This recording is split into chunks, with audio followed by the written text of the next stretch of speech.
Class 7 এর রূপপদ্ধতি বিশ্লেষণ অঙ্কটি আছে করে দেখাবো ওদের। তো একটু খেয়াল করো, এই যে মাঝের যে সংখ্যাটা আছে সেই সংখ্যাটাকে আমাদের দুইটা ভাগ করতে হবে।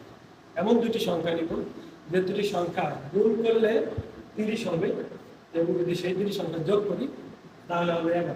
তো আমাদের জানা আছে, তোমরা সবাই জানো যে 5 আর 6 যদি গুণ করি 5 6 30 হয়, আর যদি 5 আর 6 যোগ করি তাহলে 11। তাহলে আমরা 5 আর 6 কে নিতে পারি x² plus 5x plus 6x plus 5। আচ্ছা, আমাদের এটা ভাঙানো শেষ।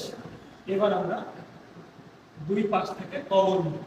দুই পাশে কমন নিলে প্রথম আসতেছে x, দুই পাশে x কমন আছে, তো এখানে দুইটা x ছিল, একটা x কমন নিলে আর একটা x থাকে, প্লাস এই পাশ থেকে x চলে গেছে কমন, তাহলে 5 থাকে।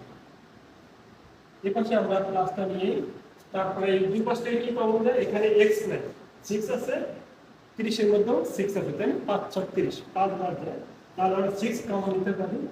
সেক্ষেত্রে এখানে x থেকে যায়, প্লাস এই পাশে 30 এর থাকে 5। তাহলে x প্লাস 5 x প্লাস 5 দুই পাশে আমরা x প্লাস 5 পাচ্ছি কমন।